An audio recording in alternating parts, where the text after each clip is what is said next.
अस्सलाम वालेकुम रहमतुल्लाहि व बरकातुहू। अज़ीज़ तलबा, उम्मीद है आप सब खैरियत से होंगे।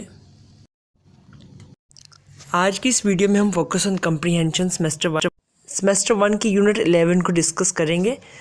यूनिट 11 जिसमें कहा गया एनालिसिस, बायोग्राफी एंड ऑटोबायोग्राफी। तो इसमें हम एक मौली के लिए करेक्टर है जिसकी बायोग्राफी पढ़ेंगे, उसकी लाइफ के बारे में पढ़ेंगे, उसने होल लाइफ कैसे स्पेंड की और उसकी लाइफ की पूरी हम डिटेल्स पढ़ेंगे इस यूनिट के अंदर।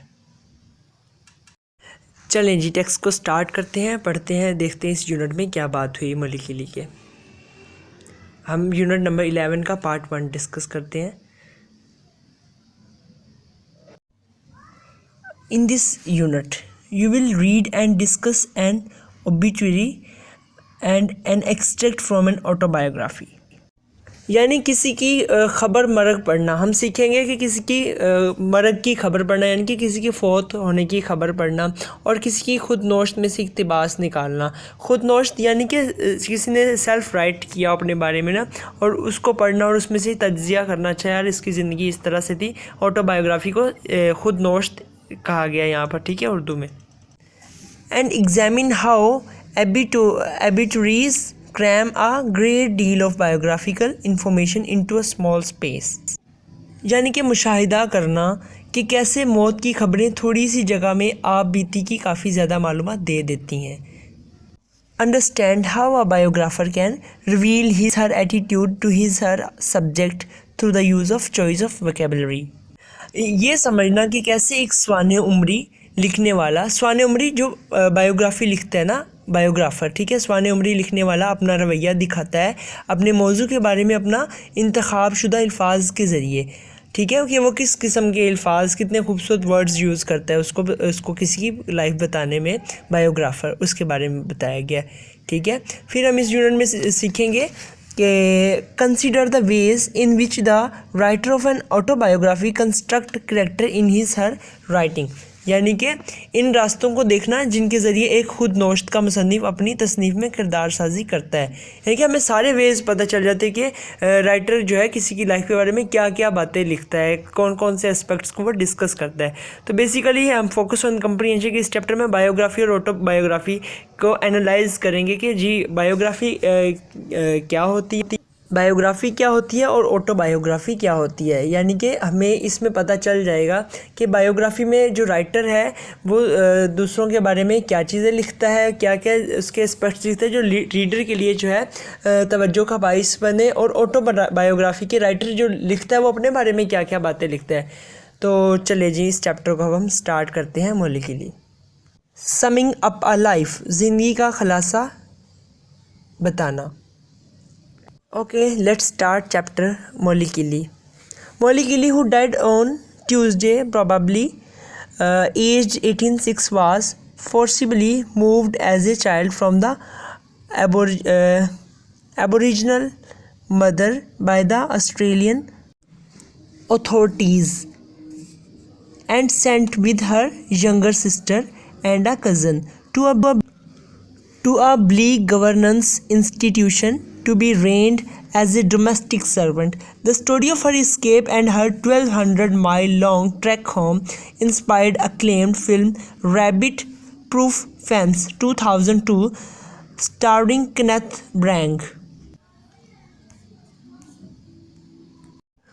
मौली किली, जो 86 साल की उम्र में मंगल को फौत हो गई, इसको ज़बरदस्ती एक बच्ची के तौर पर उसकी असल मां से अलग कर दिया गया। ऑस्ट्रेलियन अथॉरिटीज़ ने भेजा इसकी छोटी बहन और कज़न के साथ एक गंदे से गवर्नमेंट के इदारे में, जहां उनकी तरबियत एक घरेलू नौकर के तौर पर की गई। उसके बच जाने की कहानी और 1200 मील लंबे बैलगाड़ी के घर की जानिब सफ़र ने फ़िलिप नोइसी को एक फ़िल्म रैबिट प्रूफ फेंस 2002 बनाने पर उकसाया, जिसमें केनेथ ब्रैंग ने काम किया। फर्स्ट पैराग्राफ के अंदर जी हमें बताया गया, हमें इंट्रोड्यूस करवाया गया कि मौली के लिए जो है ना 86 साल की उम्र तक जो है ये फौत हो गई थी। तो अब इसके बचपन से कहानी शुरू होती है। यानी कि जब ये एक छोटी बच्ची थी ना, इसकी माँ से इसको अलग कर दिया था ऑस्ट्रेलियन अथॉरिटीज़ ने, और इस बच्ची को इसके कज़न के साथ एक गवर्नमेंट के ऑर्फनेज, यानी कि यतीम जब बच्चे जहाँ पर रहते हैं वहाँ गंदे से इदारे में भेज दिया था, जहाँ उनकी तरबियत घरेलू नौकर के तौर पर की गई थी। ठीक है। और इसके बाद कुछ स्टोरी इस तरह से इस बच्ची ने ख़ुद को बचा लिया था। फिर ये बच्ची जो है इसने काफ़ी स्ट्रगल की थी अपने कज़न्स के साथ वहाँ से निकलने की, तो इसने बहुत सेक्रीफाइसेस दी थी। अब हम नेक्स्ट पैराग्राफ में स्टार्ट करते हैं। Now we discuss paragraph number 2 and 3. So paragraph 2. In one of the most shameful episode in recent Australian 905 to 971, some 100 indigenous children, most of men and aboriginal parentage, were removed from their natural laws aimed at assimilating aborigines into mainstream life. They were sent to Spartan institution to be trained as servants. If they had pale skin, they were passed off as Maltese or Italian orphans and put up for in adoption. यानी अब इसमें writer ये बात करता है Australia की हालिया तारीख कि ये एक शर्मनाक तरीन किस्त है। 1905 से लेकर 1971 तक तकरीबन 1 लाख बच्चे जो है ना अपने पेरेंट्स से अलहदा हुए हैं। यूरोपियन रेस और असल कदीमी माँ बाप, उनके बच्चे कुदरती फैमिलीज़ यानी कि नेचुरल फैमिलीज़ जिनके वो रियल में बच्चे हैं उनसे अलहदा हुए हैं कानून के तहत। और उनका यही मकसद था कि इनको किसी कौमी इदारे में शामिल करना। इन बच्चों को उन इदारों में भेजा गया ताकि उनको नौकरों की तरह तरबियत की जाए। अगर उनकी जर्द जिल्द थी उनको माल्टा या इटली के यतीमों की तरह लोगों के सामने ले पालक के तौर पर पेश किया जाता था। यानी कि उनको लोगों के सामने बच्चों को जो है ना पेश किया जाता था कि वो उनको अडॉप्ट कर लें बच्चे ना। Many people of those implemented the policy genuinely believed they were acting for the best, but there was no mistaking the underlying racism, as we going to have a population of 1 million blacks in the Commonwealth. Ask the chief protector of Aborigines in Western Australia, A.O. Neville, played in the film by Kenneth Branagh. Or we are going to merge them into our white community and eventually forget that there even were any Aborigines in Aborigines in Australia. It was argued that separating a mixed race child from its mother was no more cruel than separating a pup from a bitch. No matter how frantic momentary grief might be at the time. अब इस paragraph में बात करते हैं कई लोग जिन्होंने इस पॉलिसी को लागू किया असल में यकीन रखते थे कि ये सब उन्होंने अच्छे मकसद के लिए किया है, लेकिन इसमें जो नस्लियाती फ़र्क है उसमें हमें कोई गलती नहीं। क्या हम कॉमनवेल्थ में 1 लाख काले लोगों की आबादी रखना चाहते हैं? मगरबी ऑस्ट्रेलिया के असली बाशिंदों के चीफ प्रोटेक्टर ने कहा कि नेक्स्ट फिल्म में ये किरदार निभाया, या फिर उनको हम अपनी सफ़ेद फार्म आबादी में मिलाने लगे हैं और आखिरकार ये भूल जाएंगे कि ऑस्ट्रेलिया में कभी असल बाशिंदे भी थे। ये दलील दी जाती थी कि एक मखलूत नस्ल के बच्चे को उसकी माँ से अलग करना इतना जालमाना ना था जितना कि एक पप्पी को कुतिया से अलग कर दिया जाए। कोई मसला नहीं चाहिए कितना भी जनूबी आर्जी दुख इस वक्त हो। अब इन 2 पैराग्राफ में डिस्कस किया गया जो बच्चों को उनके पेरेंट्स से दूर रखा गया।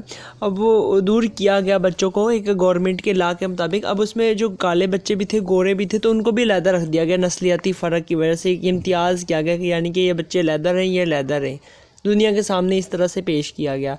ठीक है। और दूसरा इसको यानी कि जो ये किस्त थी, जो ये वाला एपिसोड था, इसको बुरा एपिसोड कहा गया था क्योंकि इसमें ये मेन फ़र्क किया गया था बच्चों के अंदर दरमियान। चलें जब पैराग्राफ नंबर 4-5 को देख लेते हैं। Molly was born Molly Craig probably in 1917 at Jigalong on the edge of the Gibson desert, a depot by one of the fences that were being constructed across the continent to protect Western Australia farmlands from a plague of imported European rabbits. Her mother was a member of the Mardujara people her father Thomas Craig was an English born fence inspector. जी वो इस paragraph में बात करता है मोली गाल्बन मोली Greg के नाम से 1917 में पैदा हुई। जिगालोंग में, जिगालोंग सिटी का नाम है, ठीक है, एक कस्बे का नाम है जो कि गिबन डेस्टर के बिल्कुल किनारे पर है। उन बाड़ों का एक डिपो था जिनको उस सारे बर आज़म के आर पार तामीर किया जा रहा था ताकि मगरबी ऑस्ट्रेलिया के फार्मलैंड को महफूज रखा जा सके। यूरोप से दरामदशुदा यूरोप खरगोशों की बेकाबू तादाद से उसकी माँ मेरीडुजारा कबीले से ताल्लुक़ रखती थी। उसका बाप था मिस ग्रेग, सफ़ेद फार्म बाड़ों का इंस्पेक्टर था। अब इसमें मूली की जो फैमिली है उसके बारे में डिस्कस किया गया पैराग्राफ नंबर 4 के अंदर कि मूली कहाँ पैदा हुई और थोड़ा सा उसके बारे में लिखा गया। उसके पापा क्या काम करते थे, उसकी माँ किन लोगों से ताल्लुक़ रखती थी, किस कबीले से, और उसका बाप क्या काम करता था। पैराग्राफ नंबर 4 में हमने ये पढ़ा। अब पैराग्राफ नंबर 5 पढ़ते हैं। In 1931, when he was about 14, in 1931, when she was about 14, her younger sister Daisy, 8, and their cousin Gracie, 10. White fellas took us from mother, as Molly recalled. A policeman bundled the children into the back of a car and through the rear window, Molly watched her mother hurl herself on the ground and beat her head with a rock. The girls were transported to the Moore River native settlement north of Perth in Western Australia, and a cheerless internment camp for mixed race. Original children were dormitory windows were barred, and any child who attempted escape was punished with solitary confinement. Nevertheless, soon after their arrival, the three girls did manage to escape and begin their long walk home. अब इस paragraph में बताता है 1931 में जब वो 14 साल की थी, उसकी छोटी बहन डेजी 8 सालों की और उसका कज़न ग्रेसी 10 सालों का था। सफ़ेद लोग हमें माँ से छीन कर ले गए, यानी कि वो अपने बहन भाई को कहती है। जैसे मूली को याद आया, एक पुलिस वाले ने बच्चों को कार की पिछली डिग्गी में डाला और एक पिछली खिड़की से मूली ने अपनी माँ को देखा कि उसने अपने आप को ज़मीन पर फेंका और एक पत्थर से अपने सर को मारा। लड़कियों को मगरबी ऑस्ट्रेलिया में बर्थ के शुमाल की तरफ दरियाए मूर की बस्ती में भेज दिया गया। ये मखलूत नस्ल के असल कदीमी बच्चों का एक बेकैफ और इंटरमेंट कैंप था जहाँ कमरों में खिड़कियां बंद थीं और अगर कोई बच्चा भागने की कोशिश करता तो उसको कैद तन्हाई में डाल दिया जाता ताकि ताहम फिर भी जल्द ही उनके आने के बाद ये 3 लड़कियां बच निकलने में कामयाब हो गई और घर की जानिब उन्होंने अपना लंबा सफ़र शुरू किया। अब इस पैराग्राफ में हमने पढ़ा कि ये जो बच्चियां थी इन तीनों को कैद किया गया। उसने अपनी माँ को भी देख लिया था और इनको कैद करके एक दरिया वाली साइड पे बस्ती है वहाँ रखा गया और जो बच्चे भागने की कोशिश करते थे उनको अलहदा कमरों में बंद कर देते थे, ठीक है। और फिर भी ये मूली जो अपनी उन तीनों के साथ भाग निकलने में कामयाब हुई। अब उन्होंने अपने घर की तरफ लंबा सफ़र शुरू किया, ठीक है। The journey took 9 weeks and Molly found the way by leading, sometimes scaring, sometimes crying, the 2 younger girls east from Moore River to the rabbit-proof fence, which she felt sure would lead her back to her mother. They followed the fence north across the Australian desert, sleeping in dug-out rabbit burrows and surviving on rabbits, which they catch and cooked, wild vegetables and fruits and anything they could scavenge. Gracie eventually lost faith and struck out on her own. The 2 sisters never saw her again. इस सफ़र को तकरीबन 9 हफ्ते लगे और मूली ने रहनुमाई की। कभी कभी छोटी दोनों लड़कियों को दरियाए मूर से खरगोशों से बचाने वाली बाड़ की तरफ जिसका उसको यकीन था कि उसकी माँ के पास ले जाएगी। ऑस्ट्रेलिया के सहरा में उन्होंने शुमाल की जानिब फेंस के साथ चलती रहीं। खरगोशों की खोद दी गई सुरंगों में सोकर, मतलब वो सुरंगों में सोकर गुजारा करती थी। उन्हीं खरगोशों को खाकर गुजारा करती थी जो उन्होंने पकड़े और पकाए। जंगली फल और सब्जियां खाकर और कोई ऐसी चीज़ें जो वो खा सकती थी। अंग्रेज़ी अपना एतकाद खो बैठी और ख़ुद अपना रास्ता चुनने लगी। दोनों बहनों ने उसको दोबारा कभी नहीं देखा, यानी कि ग्रेसी गुम हो गई थी उन तीनों में के दरमियान। अब इस पैराग्राफ में हमने पढ़ा कि वो तीनों लड़कियां भाग गई थी, ठीक है, और उसके बाद उसने उनको गाइड किया कि किस तरफ जाना। फिर उसको एक डेस्टिनेशन मिली कि हाँ मेरी माँ इधर ही गई होगी, तो वो उस रास्ते पर लेकर चल जाती है। उनमें से एक लड़की गुम हो जाती है। तो इसमें हमने ये पढ़ा और उन्होंने किस किस तरह गुजारा किया, कैसे सरवाइव किया, जंगल में रही, जंगली फल खाए, खरगोश खाए, तो ये चीज़ें, ठीक है। चलें अब पैराग्राफ नंबर 7 देखते हैं।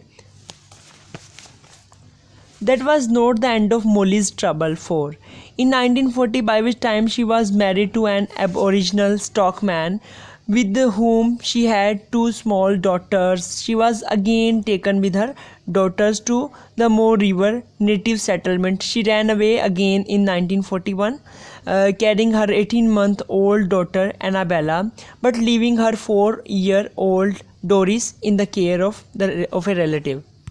अच्छा जी, ये मौली की तकलीफ़ात का इख्तिताम नहीं था, क्योंकि 1940 में उस वक्त उसकी शादी एक असली कदीमी बाशिंदे जो कि स्टाक मैन था, यानी कि उसकी 1940 में शादी हो गई थी और उसकी ज़िंदगी की तकलीफ़ें ख़त्म नहीं हुई थी।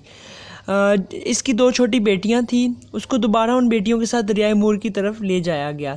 उसी आबाई बस्ती में वो 1941 में दोबारा भाग गई। अपनी 18 माह की बेटी एनाबेला को साथ लिया और 4 साला बेटी डोरिस को अपने रिश्तेदारों के हवाले कराई। अब इसमें उसकी ये तकलीफ़ आ गई, उसकी शादी हो गई, फिर उसके बच्चे हो गए, उसे फिर दोबारा मतलब उसकी लाइफ में से प्रॉब्लम्स ख़त्म नहीं हुई मौली की, ठीक है। Paragraph number 8। In 1943 Annabella was taken away from her and sent to an orphanage. Told she was white, she refused to accept her aboriginal origins and never saw her mother again. Doris was eventually transferred to a Christian mission, where she was brought up to believe that her mother had deliberately abandoned her. In 1962, she traced her mother, discovered the truth, and subsequently wrote Follow the Rabbit Proof Fence, the book on which Noisy film was based. जी हाँ, तो Annabelle 1943 में Annabelle को उसकी माँ से छीन लिया गया और यतीम खाने भेज दिया गया। उसको बताया गया कि वह सफ़ेद फार्म है, यानी कि उसको सफ़ेद बच्चों के साथ रहना। उसने अपनी असली बुनियाद को कबूल करने से इनकार कर दिया और अपनी माँ को दोबारा कभी नहीं देखा, यानी कि उस बच्ची को छीन लिया गया था उससे। और इसके बाद है डोरिस को आखिरकार एक मसीही मिशन में भेज दिया गया, जहाँ पर उस तरह से परवरिश की गई कि उसको यकीन आ जाए कि उसकी माँ ने ज़बरदस्ती उसको छोड़ा था। अब डोरिस जो रिश्तेदार सायों के पास छोड़ी गई, रिलेटिव्स के पास, तो वो बेचारी ने कोई और जो है मसीही क्रिश्चियनिटी को एक्सेप्ट कर लिया। इन 1962 उसने अपनी माँ को तलाश कर लिया और उससे सच्चाई का पता लगाया और नतीजतन उसने follow the rabbit proof fence किताब लिखी, जिसकी बुनियाद पर नॉइस ने फ़िल्म बनाई। अब इसमें हमने देखा कि उसकी एक बेटी को उसे छीन लिया गया, फिर एक बेटी ने अपना जो है रिलीजन उसका बेचारी का चेंज हो गया। तो ये सारा कुछ, ये जो जितना भी सच्चाई, फिर उसकी बेटी ने उसको ढूंढ लिया और ये सारा कुछ जो है ना सच्चाई, जो ये जितना भी था, ये एक मूवी के अंदर फिर लिखा गया था, एक किताब में लिखा गया था, जिसकी बुनियाद पर नॉइस फिल्म बनाई गई थी, ठीक है। यानी कि उनकी पूरी लाइफ पर एक मूवी भी बनाई गई है। चलें पैराग्राफ नंबर 9 देखते हैं। When it was released in 2002, the film provoked passionate debate in Australia about the stolen generation of Aboriginal children who had suffered enforced removal from family and culture. To date, the Australian government has refused to issue a formal apology for the policy, allegedly out of fear and of costly lawsuits. Molly Kelly is survived by her 2 daughters. जब 2002 में चलाया गया, यानी कि इस movie को 2002 में इस मूवी को रिलीज़ किया गया, ठीक है। ऑस्ट्रेलिया में एक ज़बरदस्त बहस छिड़ गई चराई गई नस्लों के बारे में। उन असली कदीमी बच्चों को जिनको ज़बरदस्ती अपने ख़ानदान और सकाफ़त से अलहदगी की तकलीफ़ उठाना पड़ी। आज तक ऑस्ट्रेलिया गवर्नमेंट ने एक रस्मी माफ़ी मांगने से इनकार किया है, उसी पॉलिसी के बारे में मुबैना तौर पर उस महंगे मुकदमे को के डर से। मोली किली अपनी 2 बेटियों के साथ ज़िंदा है। अब इस पूरी स्टोरी में मोली किली का जो बायोग्राफ़ी लिखी राइटर ने, इसमें हम इस बायोग्राफ़ी पे इवन मूवी भी बनाई गई है। इसमें एक औरत की ज़िंदगी की मुश्किलात के बारे में हमने पढ़ा, उसको क्या क्या मुश्किलात हुई। 86 बरस की उम्र में उसने वफ़ात पाई और उसको उसके माँ बाप से अलहदा किया गया। इसमें बच्चों को उनके पेरेंट्स से अलहदा किया जाता था, हमने ये चीज़ें पढ़ी हैं। उनके पास उनका कानून था उनके माँ बाप से अलहदा करके उनको अलग जगह पर रखना, फिर उनके दरमियान जो रेस का है, काले और गोरे, इस तरह से ये चीज़ें। तो ये बहुत मज़े की स्टोरी थी और उम्मीद है आपको अच्छी लगी होगी। चलें अब हम इसकी एक्टिविटी देख लेते हैं। तो एक्टिविटी 11.1 है, जिसमें लिखा है मोली किली life was deeply affected by the politics of that time. यानी कि उनके पॉलिटिक्स में जो है उस वक्त उनके कानून में ये चीज़ शामिल थी, उनकी सियासत में ये शामिल थी कि बच्चे माँ बाप के साथ ना रहें। Explain in your own words why she was separated from her mother. इसका आंसर है जी, she was separated from her mother because it was the policy of Australian government of that time to train and educate the aboriginal children to become a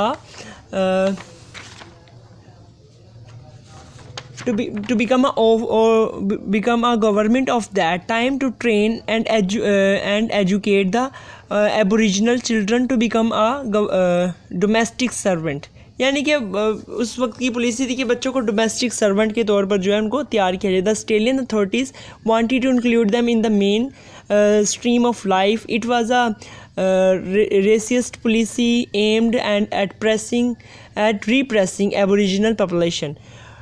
To pursue this, Molly Killy was also forced to be separated from her mother. It was a brutal racist attack on the Aboriginals. यानी कि मोली किली को parents से अलग क्यों किया गया, उसको ये मुश्किलें क्यों उठानी पड़ी, तो ये उनके कानून की वजह से ही उसके साथ सारा कुछ हुआ था। ठीक है, ये इसका आंसर है। क्वेश्चन नंबर 2 है, what do you think Doris felt the need to write about her mother's experience. अब डोरिस ने अपनी माँ के एक्सपीरियंस बारे में लिखने का क्यों सोचा। The reality dawned upon the Doris after a very long time. She was brought up to believe that her mother deliberately abandoned her. When Doris came to know of truth, she felt the pain of burial suffering borne by her ancestors. The pain and anguish of her race was too excruciating, so Doris made up her mind to write about her bleak experience. इस question में उसने अपने माँ की जो मुश्किलें थी सारी, वो डोरिस ने उस पर लिखने की कोशिश की थी। अपनी माँ का एक्सपीरियंस लिखा था, उसकी माँ की कैसी पास्ट में ज़िंदगी गुजरी, प्रेजेंट में कैसी गुजरी थी और फ्यूचर में उसकी माँ के साथ क्या हुआ। तो डोरिस ने महसूस किया कि उसको अपनी माँ के बारे में लिखना चाहिए। एक्टिविटी 12.2 है, establishing tone. How does the writer indicate his her attitude to Molly's experience. Writer Molly के एक्सपीरियंस में क्या एटीट्यूड जो है अपना वो इंडिकेट करता है। आइडेंटिफाई 3 ऑफ वर्ड्स और phrase which of you think exemplify overall tone of writing. So the writer share grief and pain of मोली किली। वो मोली किली के लिए पेन शेयर करता है। The writer want to describe the darker side of Molly Kelly and bring light to the darker face of the white people. अब वो white people जो वहाँ के हैं ना, उनके फेस हमारे सामने रिवील कर रहा है कि वो हमेशा हैं वो वाइट लोग, बट रियल में वो ब्लैक हैं, उनके पास सिंपैथी नहीं है। And the tone of writer is sympathetic and soft. उसकी राइटर की जो टून है वो ज़्यादा सिम्पथेटिक है, हमदर्दी है उसके पास ना मोली किली के लिए। She sheds light on those issues which remain hidden from general readers. Overall the writer shows great concern for Aboriginal. So 3 of words और phrase, a bleak government institution, number 1, number 2, shameful episode in recent Australian history, and number 3, Aboriginal in Australia। तो ये हमारा question number 3 यानी कि activity 11.2 का यह answer था। Okay students, hope so आपको ये आज का जो चैप्टर हमने पढ़ा है 11 यूनिट, आपको इसका पार्ट 1 समझ आया होगा। पार्ट 2 जल्द अपलोड हो जाएगा इंशाल्लाह।